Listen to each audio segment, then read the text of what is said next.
Hi everybody and welcome back. Now, previously we worked with a list called birthday months, where we stored the months of friends and family's birthdays. The months in this list can and did appear in any order.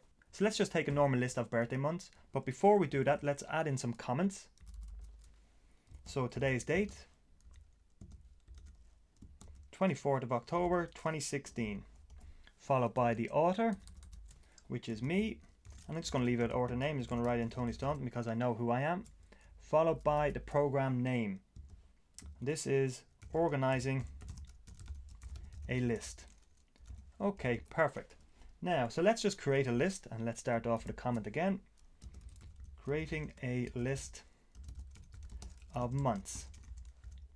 Perfect. And let's now do that. So birthday months equals, let's open and close our square brackets. Let's start and close with a single quote and let's go May, comma, open and closing single quote, November. And let's add in one more, which can be June. So these, as you can see, are in complete random order. So let's have a look. So how can we go about sorting these now using some of Python's methods? Well, Python's sort method makes it pretty simple to sort a list. So what we can do is we can take our list, which is birthday months, and we can apply the sort method. So dot sort, and then we can print it out, print birthday months, and let's print that. So that sorted them alphabetically. You can also sort a list in reverse alphabetical order by passing the argument reverse equals true to the sort method. So let's see how we do that. Let's add in a comment using the reverse sort method.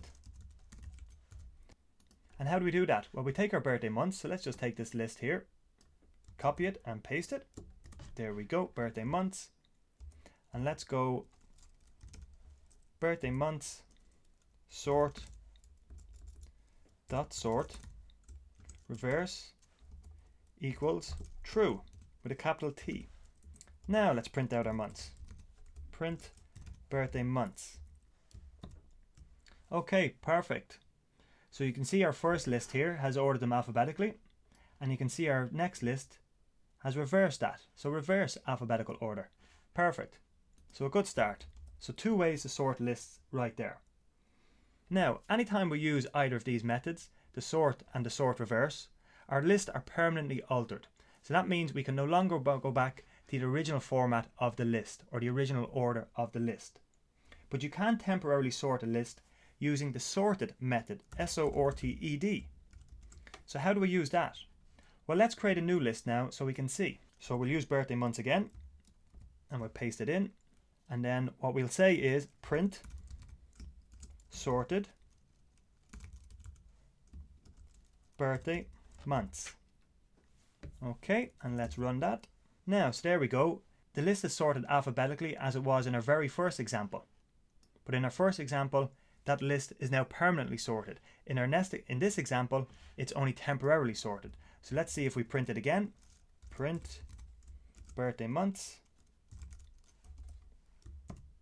There you go. You can see now that the list has reverted to its original order. So when you want to permanently order a list, use the sort methods. And when you want to temporarily organize a list, use the sorted method. Now, one final way to sort a list is in reverse. So what is reverse? Because we've seen alphabetical and we've seen reverse alphabetical. Well, reverse is exactly that. It's the list exactly in reverse order. So let's see how we can do that.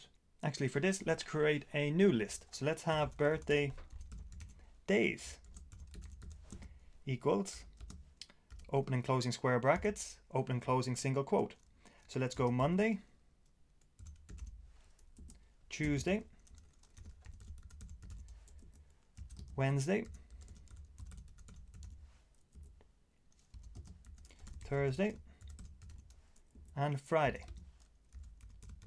Okay, so that's the days of the week, obviously in perfect order. Now let's reverse them. So birthday days dot reverse and print birthday days. And let's have a look at what we get. Perfect. Friday, Thursday, Wednesday, Tuesday, Monday. So our list exactly in reverse order. So I hope you found that helpful. As you can see, there are several ways to easily and quickly organize a list in Python, and we'll come back to this in future lectures. Thanks for listening, and I look forward to seeing you in the next lecture.